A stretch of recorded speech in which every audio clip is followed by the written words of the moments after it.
Hello and welcome to my Minerva deck profile for the D standard format. This is based on the new cards that just came out. So this was used in the shop challenge recently. The more important part is it's a new list. I was quite surprised how some of that day went.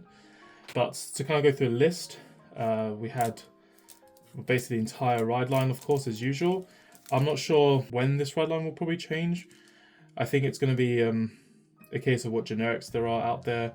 The thing is that these cards are always good, and I think being able to check top 5 to soul charge stuff to fuel your costs, but also having this already preset in your soul so you can do more multi-tax and plussing is always helpful as well. Then, and obviously the plussing, just to be a bit more clear, the plussing is more like just units. You're not filtering, like drawing through your deck to find PGs more easy and things like that. So like compared to my Liao deck profile for the other day, that deck isn't very good at board presence, but it's better at finding shields. And then going on to the rest of the deck, we have the Persona Ride cards, of course. This is very important. In fact, you have to play maximum. Obviously, that goes without saying, but in this specific deck, playing maximum definitely helps a lot more because you're going to be requiring 2 copies in your drop zone to be able to add one of these back to your hand. So very important you play as close to a play set as possible of any card as well.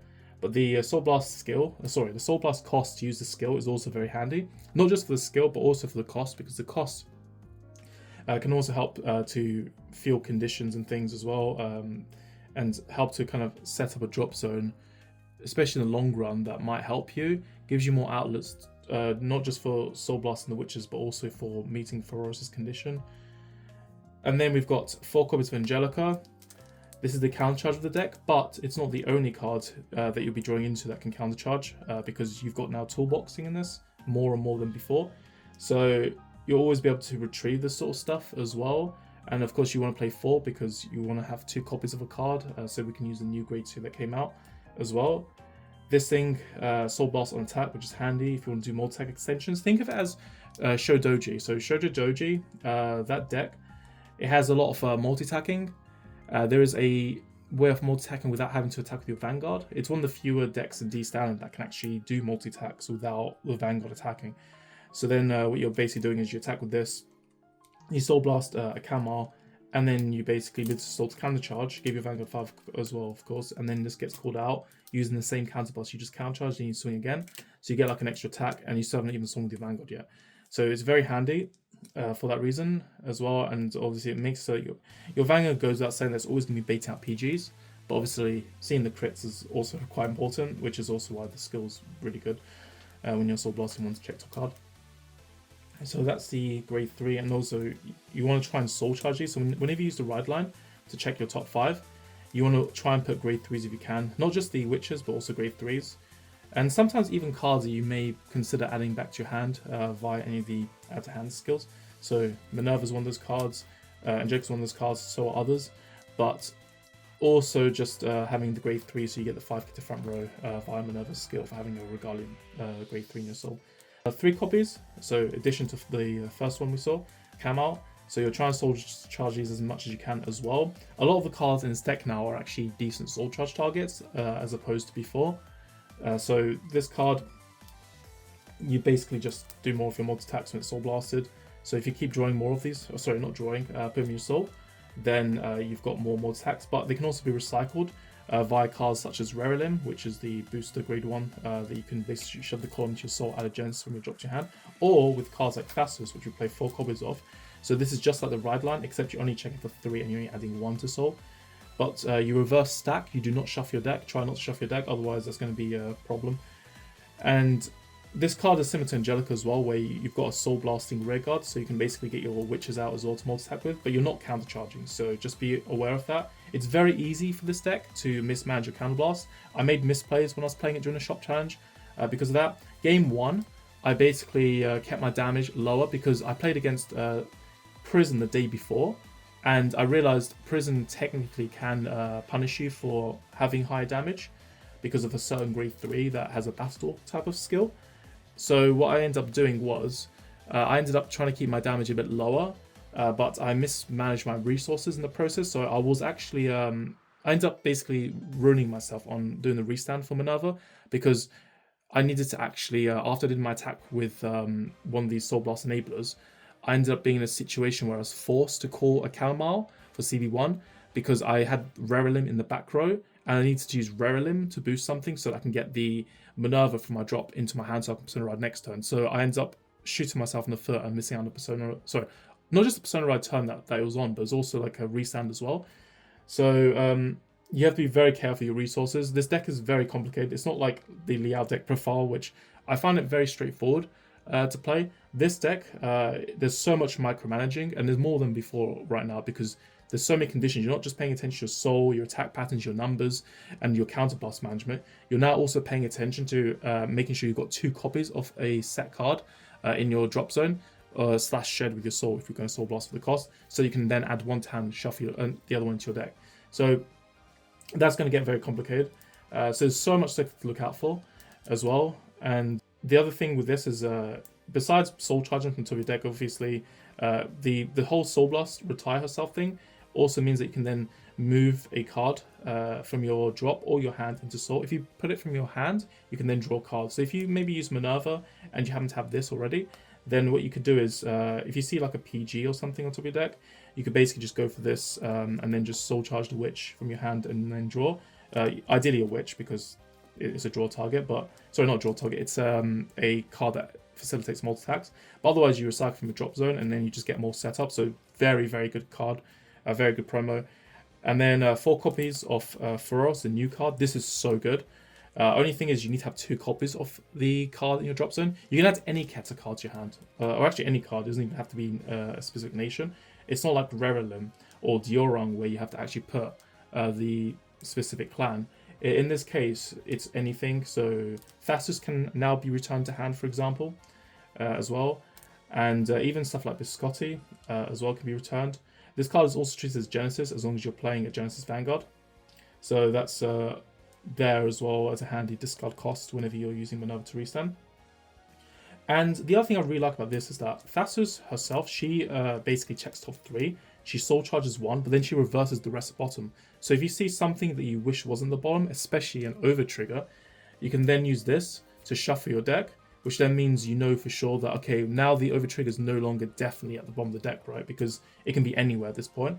I'm using over trigger as an example because it's the most extreme thing you'd probably want to have shuffled around in the hopes that you can, have a chance of hitting it. And that's a good thing about shuffling because, to be honest, when they released a new support from Minerva previously, there was an issue with the deck where every time you look at the top and then you put the bottom, then you just feel bad because after turn 3, you've lost your chance to shuffle ever again because you don't really want to play Drilling Angel, you don't really want to play Kyber anymore. So that was kind of part of the problem. And then 4 copies of Biscotti. So Biscotti is actually a lot better now than it used to be. So I was actually kind of tempted to play Bradiark originally from Festival Collection. But then this card came out, so it became kind of pointless at that point. So then with Biscotti, the thing is obviously the energy cycle is decent, but I'd still be inclined to maybe consider just sitting for 3 turns and then drawing a card because you're not necessarily going to draw that many copies of this anyway during the game. But then this kind of changes it because this makes it possible to keep seeing Biscottis. And then that means that this card then becomes more consistent to play into, which then means your energy usage becomes more efficient in the process. And not only are you adding one to hand, you're then shuffling the other onto your deck. So you could maybe just draw into another one again later. So it makes you feel like you're actually managing your draw engine and your energy a lot better playing this. But the other thing is that the basic kind of discard or guard ability when you draw a card isn't the only thing that makes this card good.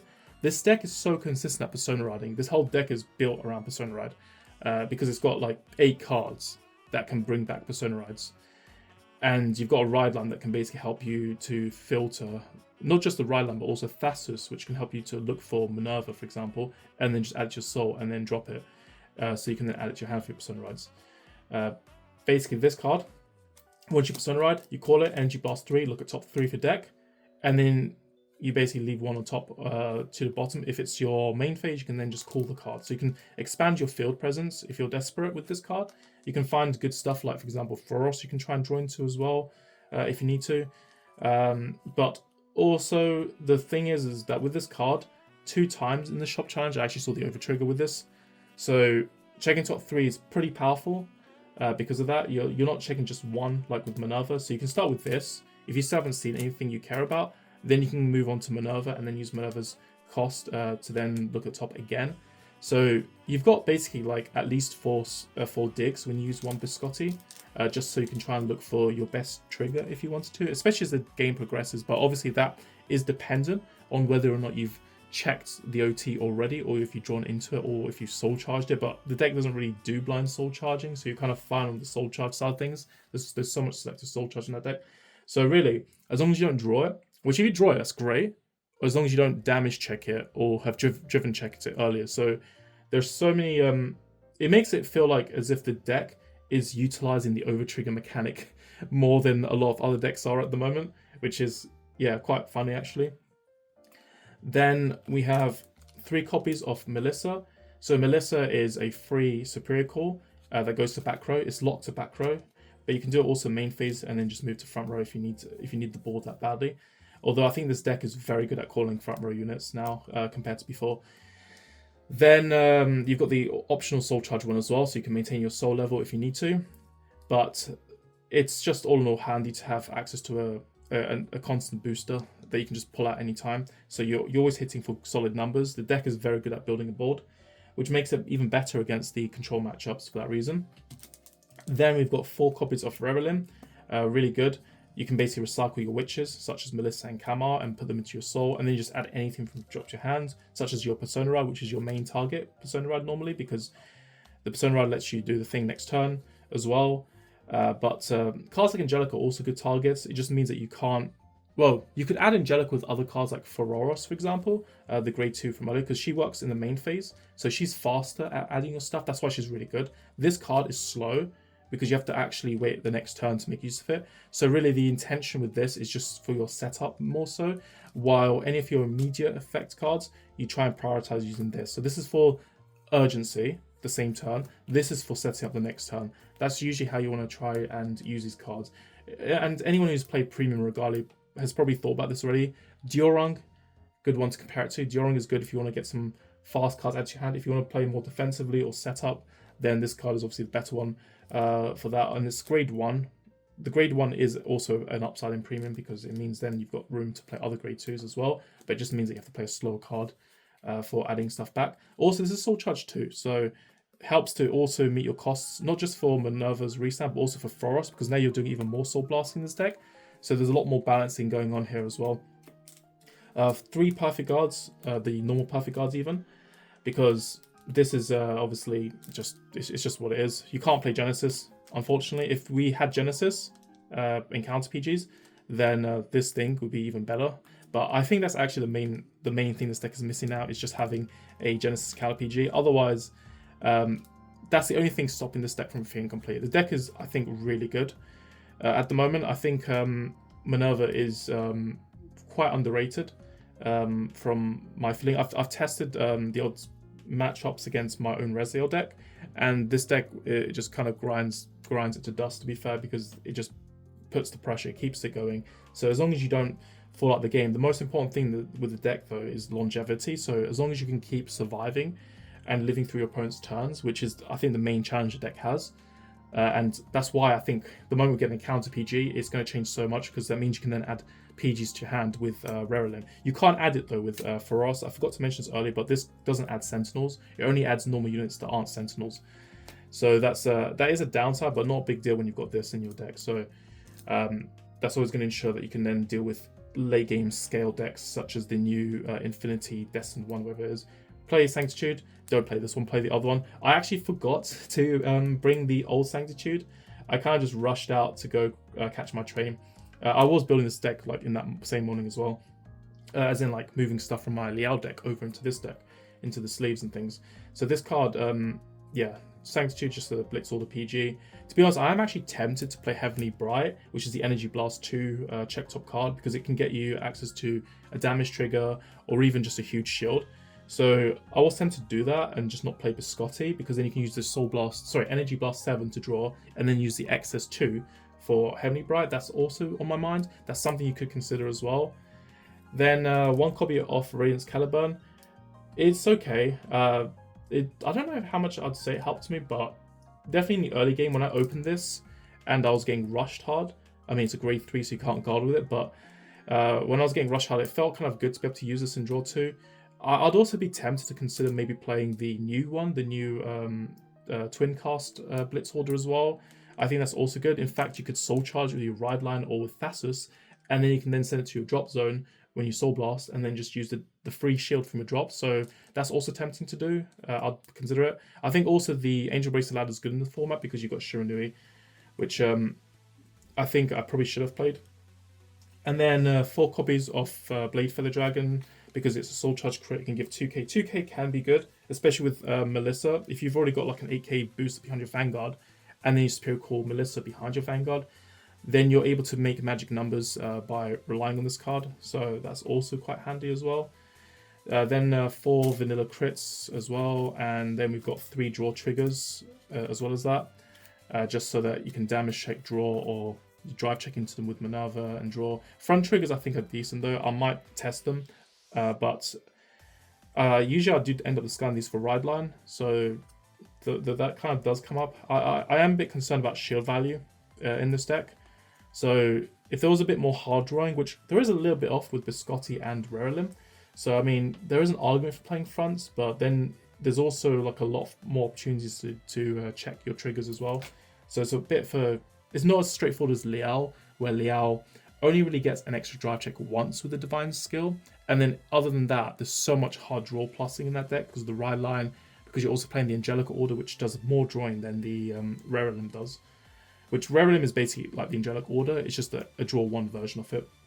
And then we've got the Overtrigger. I think this is the best Overtrigger. As I mentioned earlier with Biscotti, you can stack for this one specifically. I was actually already playing this before Biscotti actually, I just preferred it in general because when I saw it with Minerva, the potential to just do so much plussing with it was kind of nuts. But then it's just the fact that you're doing superior calls and then you've got a few more pluses, and it's quite...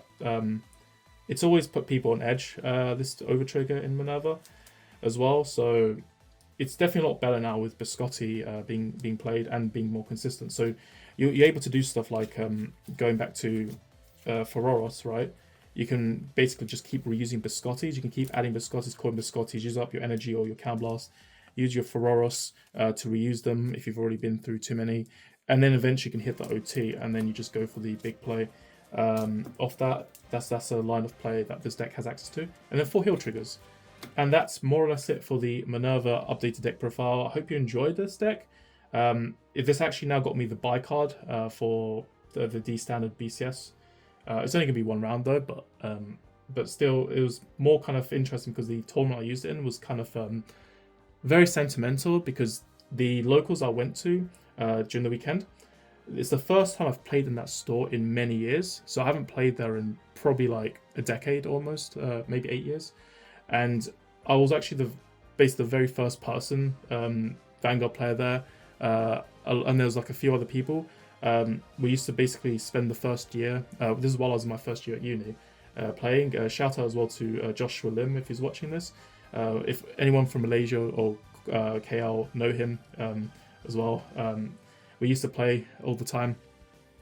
Jamie as well, and yeah, we then had more people join us like Mohammed and Ross and we've some others as well. But I know those two are still around. And then I met even more people. Like it just exploded. Like I came back from summer. There was a lot more players as well, like university students who aren't around anymore. There's also a lot of new people I've met. So they've got a very strong Valorant community all the way down in Canterbury. I've been meeting new people recently, so I've been there for the first time in ages, a little recently. But then I went there again for the shop challenge, which they've now started doing as well. They're getting more organised with Vanguard, which is great to hear as well, because that store has always been, it's pretty much been the go-to place, I think, in Kent for Vanguard if you're in that part of the UK as well. And it's a great community as well, nostalgic as well, to kind of go there. So yeah, winning that shop challenge, it felt a bit like kind of going back to your home turf sort of thing as well. But I didn't really think I'd make it because the first round, I lost the first round to double loss because we went overtime. It was against the prison deck, which I kind of went off a tangent earlier, but the deck didn't turn out to be as aggressive. It was actually more for a defensive deck. So it just made the game super long, and mismanaging resources didn't help either. So so after that I was like, oh damn, my back is against the wall, and then I just the rest of it, well, just thank God. That's all I can say. But yeah, that's more or less it for the deck profile, and I will catch you later. Goodbye. Greetings, everyone. This is Rain Schwarzer of Arabonia, reminding you that if you want to be a true member of Class 7, make sure that you're following Astral Susano.